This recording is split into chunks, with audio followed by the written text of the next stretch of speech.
hear about some of their concerns tonight. We focused on parents and how they're taking news of school plans to reopen, but teachers are not the ones making those decisions. They're certainly affected by them, though. Yeah, I talked to an AU education professor who used to teach middle school. We talked about the types of concerns teachers have when it comes to going back to work. It's almost time to head back to school, but questions remain for teachers. Dr. Stacy Pettit instructs future teachers at Augusta University, but way back when, she was a middle school teacher. She hears all about the concerns teachers have. There's a lot of buzz around, student safety. Well, what about teacher safety? Dr. Sandra Caraway, superintendent of Columbia County Schools, understands the concern. We all know that the most vulnerable people in our schools are probably our faculty and staff. Dr. Pettit says, like parents, teachers are concerned about masks staying on.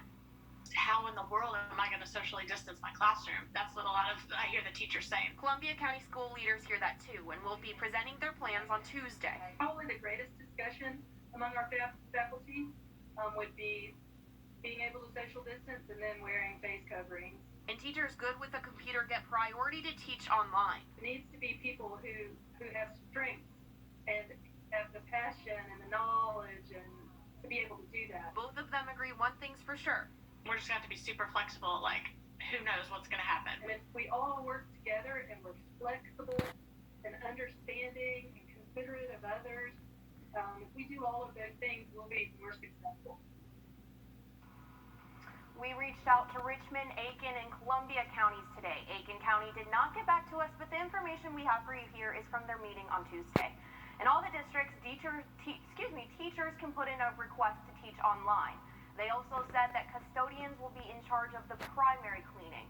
Finally, and this is nationwide, if a teacher catches the virus, they will receive a minimum of 2 weeks paid sick leave. So many details to work out, Celeste. Thanks very much for the live update there. To weather now, we had a few showers out there today. So, Riley, what will Friday bring? Friday, we are expecting a similar situation to today. I anticipate a few communities to see a few stray storms, but I think there will be a good bit of us that actually stay completely dry all day Saturday. Heading into the weekend, we are going to lower those storm chances even more. Still can't rule out a few pop-up storms Saturday and Sunday afternoon, but it definitely appears that most of us should stay dry through this weekend. Here's a current look at Doppler Max radar. We are tracking some strong storms near the Atlanta metro. Those are just now some light showers tracking down 75 there. Temperatures anywhere from the mid to low 70s, and these are going to be dropping to similar temps by early tomorrow morning. So it's going to be a muggy start tomorrow, not expected to be cool by any means. We'll take a look at those storm chances for the rest of the week and an update on the tropics in just a little bit. Check out their Facebook page, BLM Aiken Movement. A lawyer for one of the fired officers involved in George Floyd's death is introducing new evidence. It involves body cam of his client, and as Nancy Chin reports, it's not good for one of the other officers involved. The lawyer for former Minneapolis police officer Thomas Lane has given a judge transcripts recorded by Lane's body cam. They reveal Derek Chauvin, who held his knee on George Floyd's neck for nearly 9 minutes, told him, "Stop yelling. It takes a heck of a lot of oxygen to talk." When Lane asked if Floyd should be turned onto his side, Chauvin said, "No, he's staying put where we got him." And when Lane said Floyd might be in distress, Chauvin said, "Well, that's why we got an ambulance coming." Lane's attorney says his client had only been on the force for 4 days, and he believes charges of aiding and abetting should be dismissed. My client knows through his training and his education that you have a right to use reasonable force. So he's feeling that what Chauvin is doing is accurate. CBS News legal analyst Ricky Kleeman.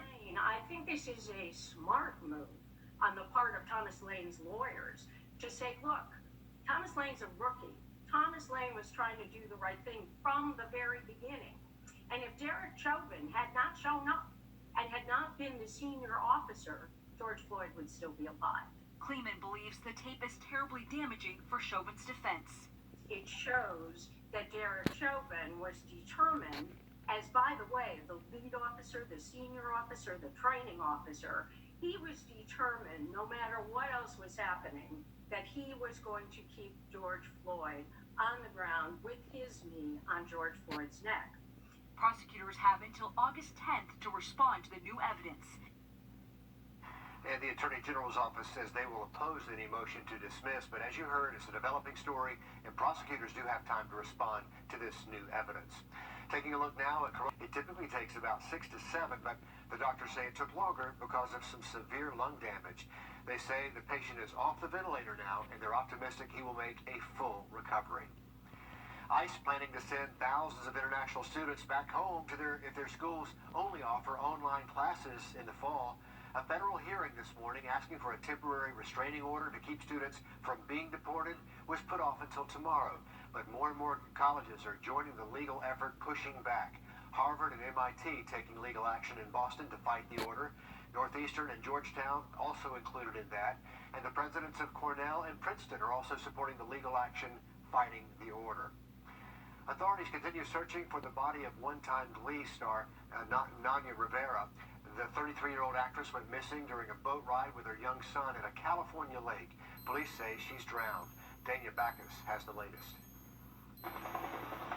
Search teams continue to scour Lake Piru for the remains of former Glee star Naya Rivera. We have a missing person, and her mom's nowhere to be found. Investigators say Rivera rented a boat on Wednesday afternoon. The only person with her was her 4-year-old son. We're presuming that an accident happened, and we're presuming that she drowned in the lake. About 3 hours after they left the dock, a witness spotted their boat drifting in the water. The boy was asleep and alone. We have recovered video evidence from the dock that shows Miss Rivera and her son being the only 2 people getting on board the boat. Rivera is best known for her role as Santana Lopez on the Fox show Glee, which she played from 2009 until 2015. If the body is entangled in something beneath the water, it may never come back up. 2 other Glee cast members have died in recent years, including Mark Salling, who committed suicide in 2018. In 2013, Corey Monteith died of a drug overdose. A day before Rivera went missing, she posted a photo on social media showing her with her son. It was captioned, "Just the 2 of us." Dania Backus, CBS News, Los Angeles. Investigators say the search for Naya Rivera's body continued until it was too dark for divers there to see. Tomorrow is the bond hearing for a former Richmond County deputy accused of killing his girlfriend last month. Jason Cunningham was arrested in June after an almost 8-hour standoff with several law enforcement agencies up near the lake. He's facing murder charges for allegedly shooting and killing 37-year-old Nicole Harrington at a downtown Augusta parking deck. The affidavit says Cunningham told investigators he was having an affair with Harrington. In that affidavit, he confessed to shooting her as she got into an elevator in the parking deck. Tropical Storm Faye continues to ride up the eastern coastline.